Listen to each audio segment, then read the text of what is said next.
ಅನುದಿನ ಅನುಕ್ಷಣ ಮನೆಯಲ್ಲೂ ಕಲಿಯೋಣ, ಕಲಿಕೆಯ ಹೊಸ ಹಾದಿಯಲ್ಲಿ ಜೊತೆಗೂಡಿ ಹೆಜ್ಜೆಯ ಹಾಕೋಣ, ಸಂತಸದಿ ಕಲಿಯೋಣ ನಮ್ಮ ಹೆಮ್ಮೆಯ ಈ ಕ್ಲಾಸಿನಲ್ಲಿ. Yes sir. Yes teacher. Present ma'am.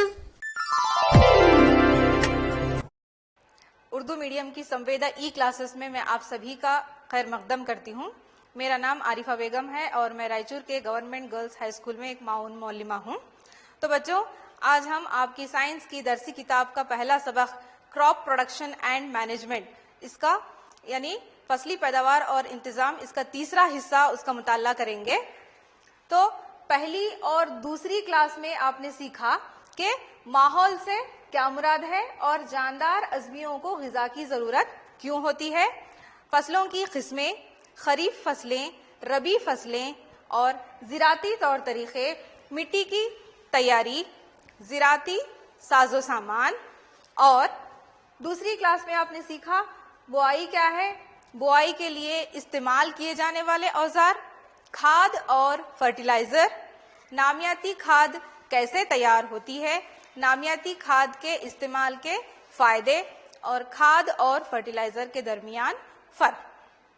तो आज की क्लास में हम सीखेंगे आबपाशी के मायने और जरूरत, आबपाशी के रिवायती तरीके, आबपाशी के जदीद तरीके और खरपतवार से हिफाजत। तो आज की क्लास में हम ये सारी आबपाशी के मुतालिक ये सारे नुकात हम सीखेंगे।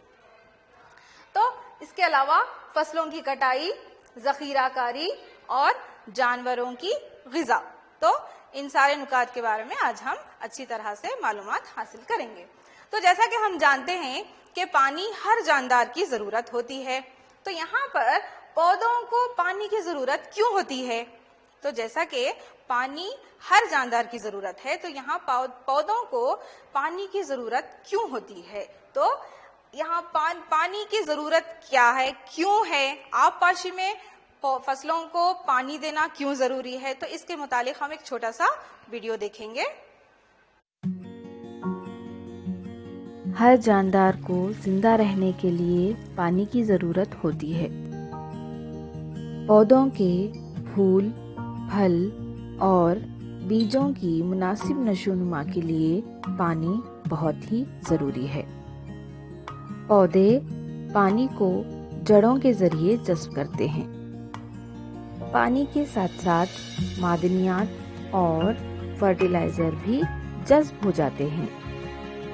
पानी बेहद ज़रूरी है क्योंकि खुश्क हालात में पौधों के फूटने का अमल मुमकिन नहीं है। मिट्टी में मौजूद तग़ज़ियात पानी के ज़रिए पौधे के हर हिस्से तक पहुंच जाते हैं। पानी फसल को पाले और गर्म हवाओं से महफूज रखता है। लिहाजा मिट्टी में नमी को बरकरार रखने के लिए और फसल की सेहतमंद नमू के लिए खेतों में बाकायदगी से पानी देना बहुत ही ज़रूरी है।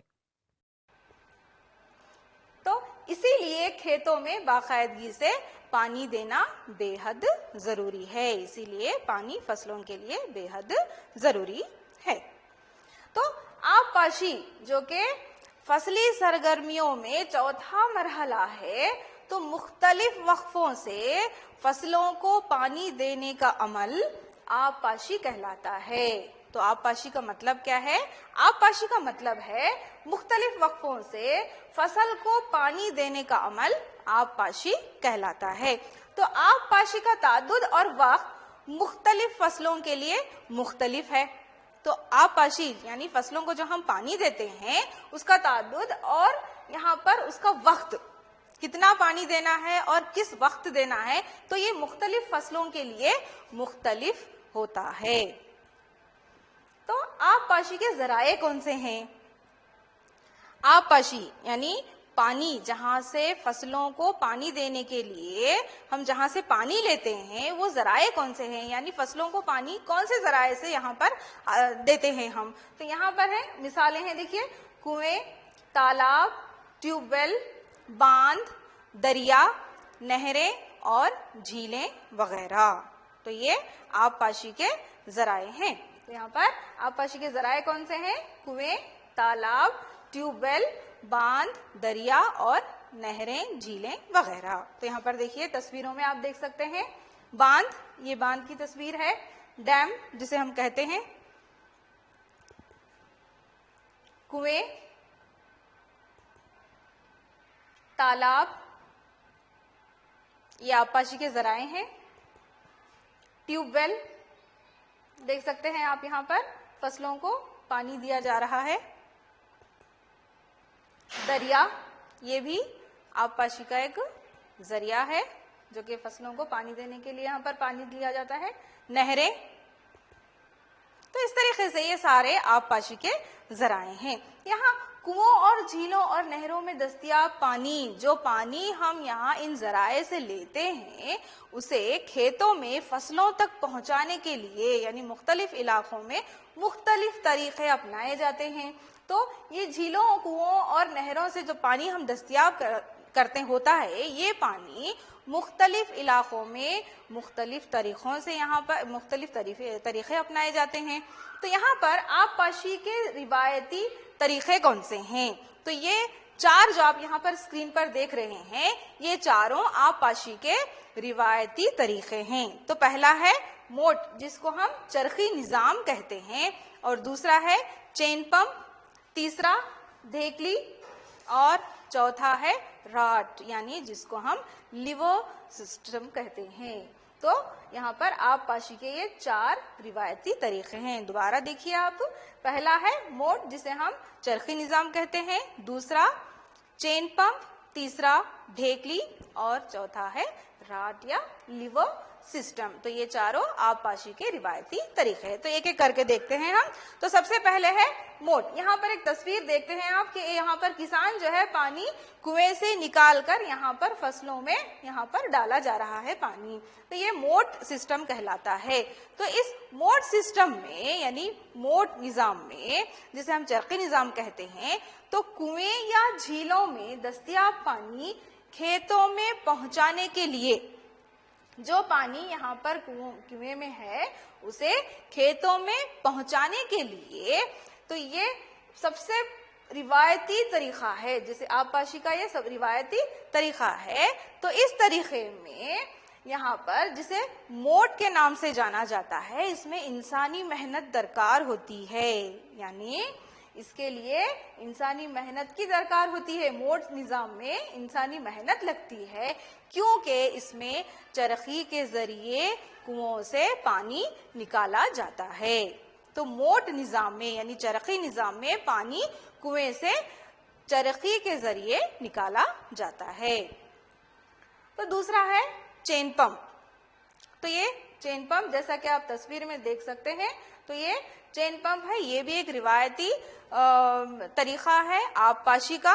तो इस चेन पंप में जैसा कि आप जानते हैं कि ये भी जो है एक रिवायती तरीका है आबपाशी का, तो एक कार्बन स्टील पंप होता है। इस चेन पंप में एक कार्बन स्टील पंप होता है जिसमें एक लंबी जंजीर पर कई सारे डिस्क होते हैं, कई सारे डिस्क पाए जाते हैं इस लंबी जंजीर में।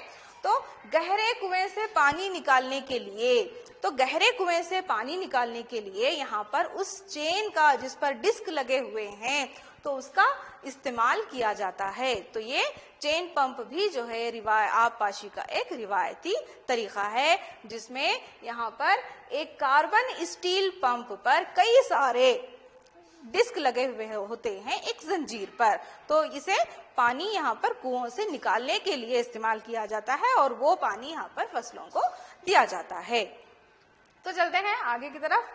यह है ढेकली। जिस तरीके से आप यहाँ पर तस्वीर में देख सकते हैं, ये ढेकली निजाम जो है ये भी एक आबपाशी का रिवायती तरीका है। तो इस निजाम में, जो कि एक रिवायती तरीका है आबपाशी का, ये निजाम अक्सर हम कहाँ देखते हैं? ये निजाम हम अक्सर देहातों में देखते हैं, विलेजेस में देखते हैं। तो इस निजाम में पानी को एक बकेट की मदद से यहाँ पर निकाला जाता है और इस तरीके से वो खेतों में डाला जाता है। तो ढेकली जो है ये भी एक रिवायती तरीका है आबपाशी का, जिसमें बकेट का इस्तेमाल होता है कुएं से या फिर आबी जराए से पानी निकालने का, और इस तरीके से उस पानी को फसलों को दिया जाता है। तो ये राहट, तो जैसा कि आप यहाँ पर देख सकते हैं, यहाँ पर एक जानवर का यानी गाय का या फिर बैलों का इस्तेमाल किया जाता है। तो ये भी आबपाशी का एक रिवायती तरीका है, जिसमें कुओं से पानी निकालने के लिए पहियों का इस्तेमाल होता है। पहियों का यानी व्हील का इस्तेमाल होता है, व्हील का। तो और ये पहिए रस्सी के जरिए बैलों की मदद से चलाए जाते हैं। तो ये राहट निजाम है आबपाशी का रिवायती तरीका, जिसमें बैलों का इस्तेमाल किया जाता है कुओं से पानी निकालने के लिए, जो कि यहाँ पर पहियों के जरिए यानी व्हील का इस्तेमाल किया जाता है, और ये पहिए रस्सी के जरिए बैलों की मदद से चलाए जाते हैं। तो इस तरीके से ये 4 आबपाशी के रिवायती तरीके हैं। तो चलिए आगे बढ़ते हैं। आबपाशी के जदीद तरीके कौन से हैं?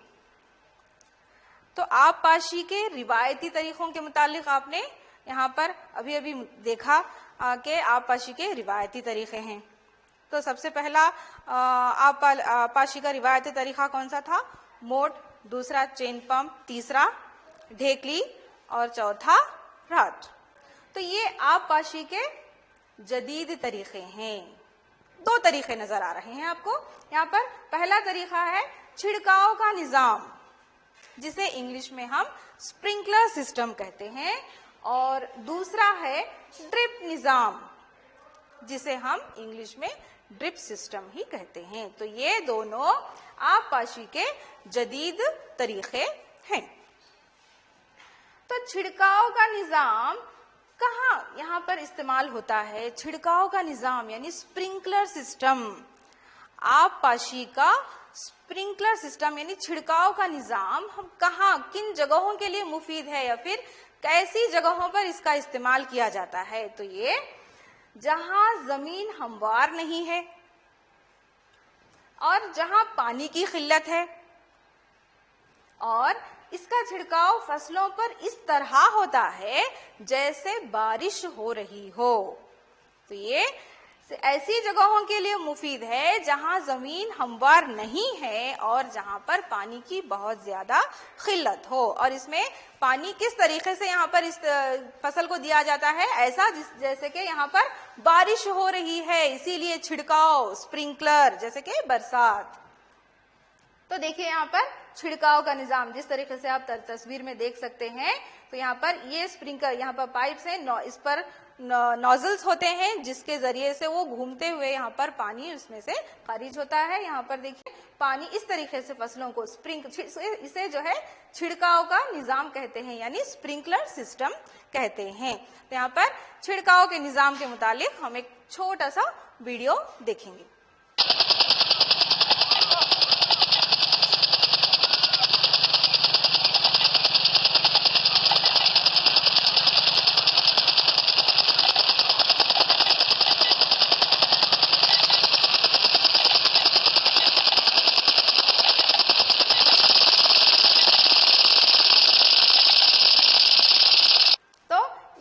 छिड़काव का निजाम।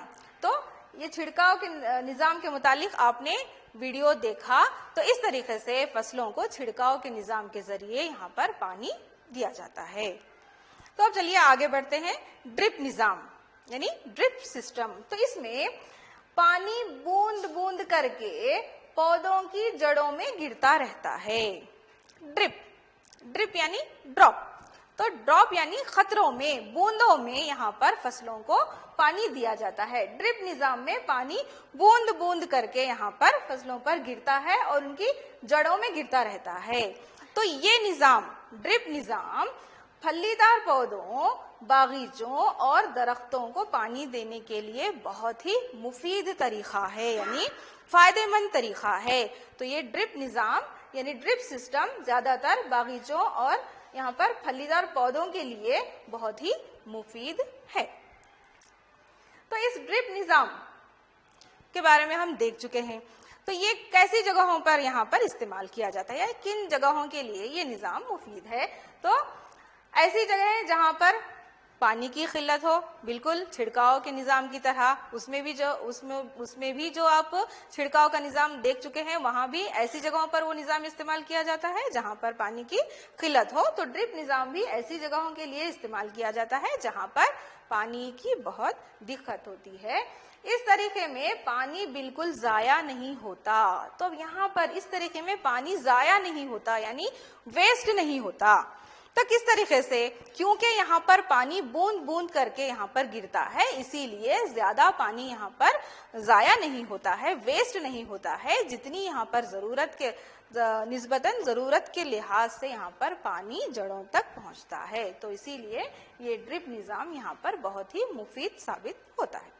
तो ड्रिप निजाम यहाँ पर तस्वीर में देखिए, जिस तरीके से यहाँ पर पाइप्स आप देख सकते हैं, यहाँ पर पाइप हैं और इन पाइप यहाँ पर जहां जहां पौधे हैं वहां पर पाइप के पास छोटी छोटी जो है सुराखें होती हैं। तो उन सुराखों के जरिए से, उन होल्स के जरिए से, पोर्स के जरिए से वो पानी बूंद बूंद करके यहाँ पर गिरता है और जड़ों तक पहुँचता है। इस तरीके से फसल को पानी दस्तयाब होता है। तो यहाँ पर देखिए, आप देख सकते हैं यहाँ पर बहुत सारे पाइप लगे हुए हैं और इस तरीके से जो है फसल को यहाँ पर पानी दिया जाता है आबी जराए से। तो चलिए आगे बढ़ते हैं। अब खरपतवार, खरपतवार क्या है? तो खरपतवार यानी वीड्स। तो वीड्स क्या है? तो फसल उगाने के दौरान खेतों में बहुत सारे अनचाहे पौधे जो है खुद से उगाते हैं। तो इन अनचाहे पौधों को हम वीड्स कहते हैं, यानी इनको हम खरपतवार कहते हैं।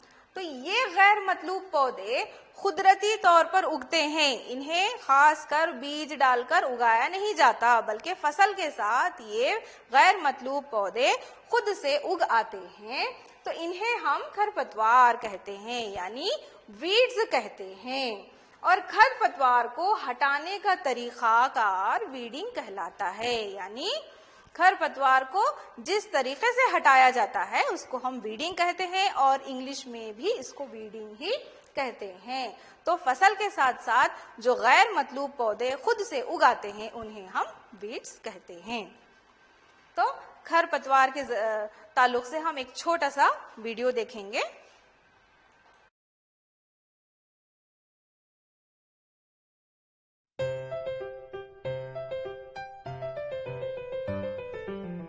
खेतों में जहां फसलें उगाई जाती हैं, हम देखते हैं कि फसल के साथ साथ कई गैर मतलूब पौधे भी उग आते हैं जो कुदरती तौर पर उगते हैं। तो इन गैर मतलूब पौधों को जो कुदरती तौर पर उग आते हैं, इन्हें खरपतवार कहा जाता है। खरपतवार को हटाने का तरीका वीडिंग कहलाता है।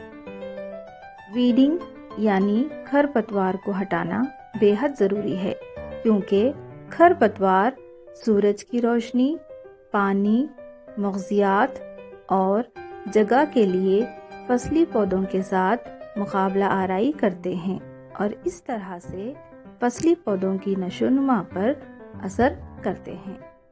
कुछ खरपतवार फसलों की कटाई में रुकावट पैदा करते हैं और इंसान और जानवरों के लिए जहरीले हो सकते हैं, इसीलिए इन्हें हटाना बेहद जरूरी हो जाता है।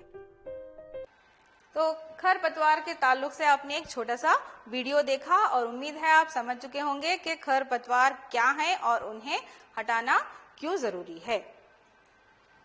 तो खरपतवार को हटाना, जिसे हम वीडिंग कहते हैं, तो बहुत ज्यादा जरूरी है। खरपतवार को हटाना बहुत जरूरी है, क्योंकि खरपतवार फसली पौधों की नशोनुमा को रोकते हैं। तो ये किस तरह से होता है? खरपतवार फसली पौधों को किस तरह से मुतासिर करते हैं? तो यहाँ पर वो इस तरह से कि खरपतवार पानी, तग़ज़ियात, जैसा कि आपने वीडियो में देखा, खरपतवार पानी, तग़ज़ियात, जगह और रोशनी के लिए फसली पौधों के साथ मुकाबला आराई करते हैं। जितनी जगह, जितनी रोशनी, जितना पानी फसली पौधों को जरूरत है, उससे ये खुद का हिस्सा मांगते हैं। इसे मुकाबला आराई कहते हैं। तो यहाँ पर फसली पौधों के साथ वीड्स मुकाबला आराई करते हैं, जिससे कि फसली पौधों की नशोनुमा पर बुरा असर हो सकता है, इसीलिए इन्हें हटाना जरूरी है। तो यहाँ पर देखिए, खरपतवार को हटाना यानी वीडिंग बहुत जरूरी है, क्योंकि खरपतवार फसली पौधों की नशोनुमा के यहाँ पर उसको मुतासिर करते हैं। तो क्यों, किस तरह से? क्योंकि ये तग़ज़ियात, पानी, जगह और रोशनी के लिए फसली पौधों के साथ मुकाबला आराई करते हैं, इसीलिए खरपतवार को हटाना बेहद जरूरी है। कुछ खरपतवार फसलों की कटाई में रुकावट पैदा करते हैं। तो कुछ खरपतवार जो वीड्स होते हैं वो फसलों की कटाई के दौरान बहुत ही रुकावट पैदा करते हैं। वो और इंसान और जानवरों के लिए जहरीले भी हो सकते हैं। कटाई के दौरान मुसीबत हो सकती है, परेशानी होती है, और उसके अलावा यहाँ पर इंसान और जानवरों के लिए ये जहरीले भी हो सकते हैं। इसीलिए किसान क्या करते हैं, खरपतवार की नशोनुमा को रोकने के लिए कई तरीके इख्तियार करते हैं। इन खरपतवार को फसलों से हटाने के लिए। तो खरपतवार को इन पर फूल और बीज आने से पहले ही हटा दिया जाता है। तो किसान क्या करते हैं, खरपतवार, ये जो वीड्स होते हैं, इन पर फूल और बीज आने से पहले ही इन्हें हटा दिया जाता है। तो खरपतवार को उखाड़ने का काम खुरपी के जरिए से अंजाम दिया जाता है। खुरपी के जरिए से उसे जड़ों के साथ या फिर उसके जमीन के बिल्कुल ऊपर से जो है यहाँ पर इसे निकाल दिया जाता है, और यहाँ पर देखिए इन्हें जड़ों के साथ उखाड़ दिया जाता है। खुरपी के जरिए इन्हें जड़ों के साथ उखाड़ दिया जाता है, या जमीन के नजदीक से, बिल्कुल जमीन के नजदीक से यहाँ पर इन्हें काट कर अलहदा कर दिया जाता है, यानी अलग कर दिया जाता है। तो खरपतवार को उखाड़ने के लिए कभी कभी बीज ड्रिल का भी इस्तेमाल किया जाता है, जो कि मेहनत और वक्त किसान की दोनों उसमें बचत होती है। तो खरपतवार को हटाने के लिए या फिर इन पर काबू पाने के लिए कई मखसूस कीमियाई अशिया का भी इस्तेमाल किया जाता है।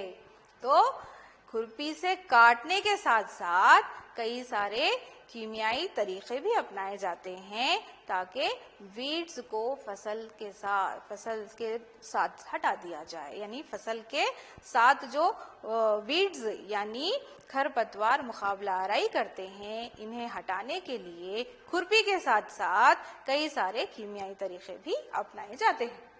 तो इन कीमियाई अशिया को वीड मार कहते हैं।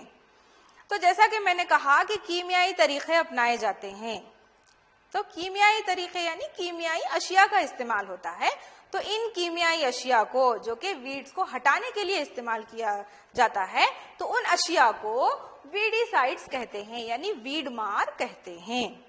तो वीड मार यानी वीडिसाइड्स यानी केमिकल्स यानी कीमियाई अशिया, जिन्हें वीड्स हटाने के लिए यानी खरपतवार हटाने के लिए इस्तेमाल किया जाता है।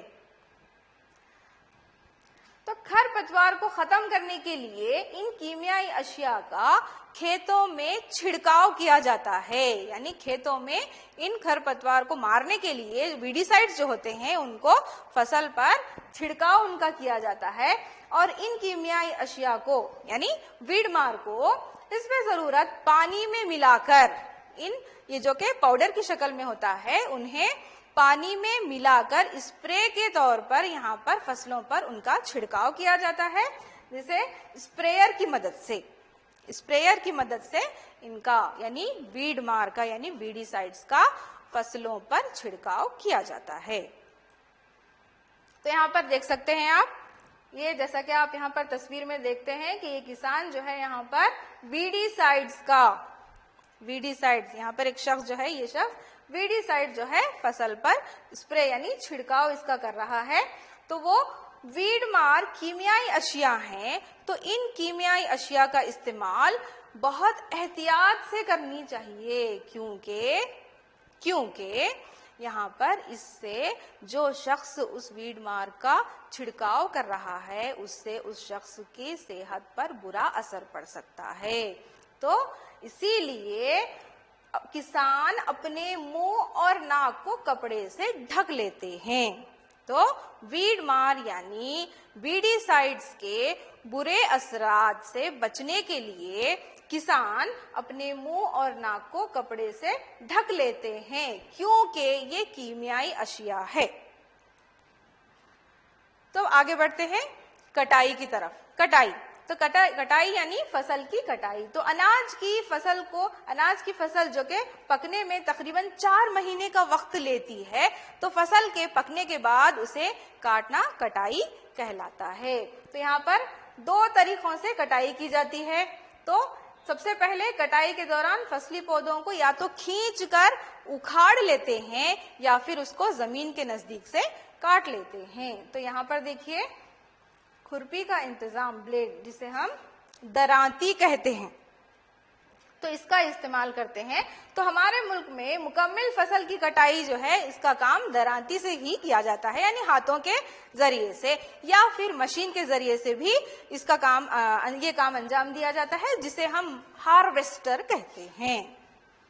तो अब जबकि फसल की कटाई का काम खत्म हो जाता है तो कटी हुई फसल से अनाज के दानों को अलग करना भी बहुत जरूरी होता है।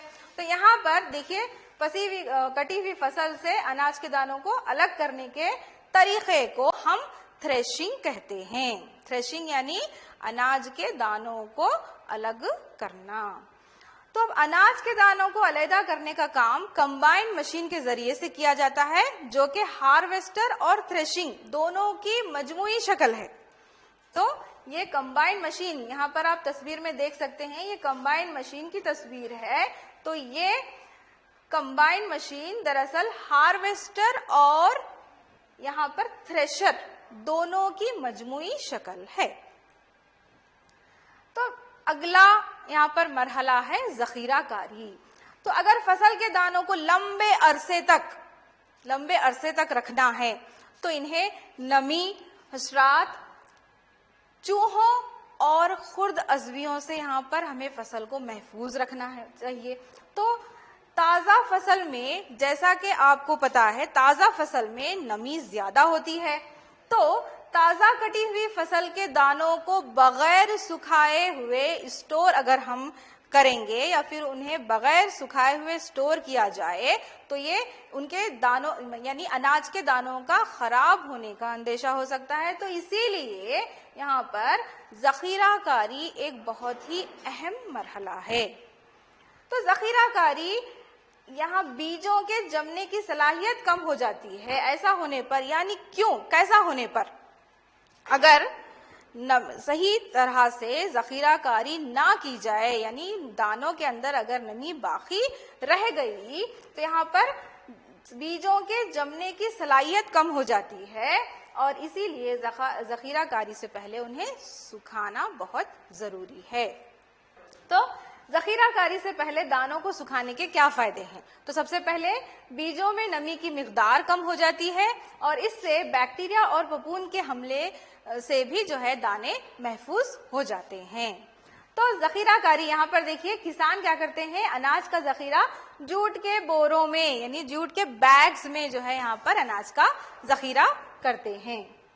तो जखीराकारी बड़े पैमाने पर अगर की जाए, यानी अनाज का जखीराकारी अगर बड़े पैमाने पर की जाए तो वो कहाँ होती है? साइलों और जखीरा घरों में होती है। तो जैसा कि यहाँ पर आप देखिए तस्वीरों में, ये साइलोज है और ये ग्रेनरीज यानी जखीरा घर है जहां पर बड़े पैमाने पर अनाज की जखीराकारी की जाती है। तो घरों में अनाज की जखीरा अंदोजी के लिए नीम के खुश्क पत्तियों का इस्तेमाल किया जाता है। देखिए यहाँ पर ये नीम के पत्तियों की तस्वीर है जो कि जिन्हें खुश्क करके यहाँ पर अनाज के साथ अनाज के साथ रखा जाता है ताकि अनाज खराब ना हो। तो जानवरों से ग़िज़ा, तो जैसा कि हमें पता है कि पौधों से हमें ग़िज़ा हासिल होती है, उसी तरह से हमें जानवरों से भी ग़िज़ा हासिल होती है। तो पौधों की तरह जानवर भी हमें ग़िज़ा देते हैं, जैसे कि अंडा, गोश्त, मछली वगैरह। तो अब आगे बढ़ते हैं क्विज की तरफ। तो सबसे पहला सवाल है, हार्वेस्टर और थ्रेशिंग की मजमूई शक्ल का नाम क्या है? तो उसका जवाब है कंबाइन मशीन, तो जो कि हार्वेस्टर और थ्रेशर की मजमूई शक्ल है। तो दूसरा सवाल है, आबपाशी के जदीद तरीकों के नाम क्या हैं? तो जवाब है छिड़काव का निजाम और ड्रिप निजाम। तो तीसरा सवाल है, जखीराकारी से पहले दानों को सुखाया जाता है, क्यों सुखाया जाता है? तो इसका जवाब है दानों में नमी की मिकदार कम हो जाए और दाने हशरात, बैक्टीरिया और फफूंद के हमले से महफूज रहें, इसीलिए दानों को सुखाया जाता है। चौथा सवाल है, फसल के साथ साथ गैर जरूरी उगने वाले पौधों को हटाने का तरीकाकार क्या कहलाता है? तो इसका जवाब है वीडिंग, वीडिंग कहलाता है। तो चलिए अब कुछ होमवर्क हो जाए, घर पर काम। यहाँ पर 2 सवालात हैं। तो पहला सवाल है, वीड या खरपतवार क्या हैं और इन पर किस तरह काबू पाया जाता है? तो ये पहला सवाल है। दूसरा सवाल है, मंदरजा झेल जदौल को मुकम्मिल कीजिए। तो यहाँ पर शुमार नंबर, यहाँ पर पहली मिसाल जो है, मिसाल के तौर पर आपको यहाँ पर एक दिया गया है। तो ग़िज़ा जो है दूध है और इसके जराए कौन से हैं? गाय, भैंस, भेड़, बकरी और ऊंटनी। तो इसी तरह से आपको यहाँ पर आगे इस टेबल को यानी जदौल को मुकम्मिल करना है।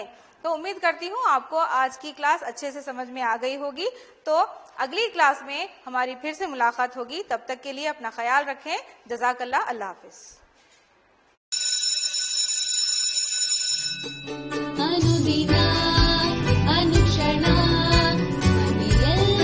कलियोಣ ಕಲಿಕೆಯ ಹೊಸ ಹಾದಿಯ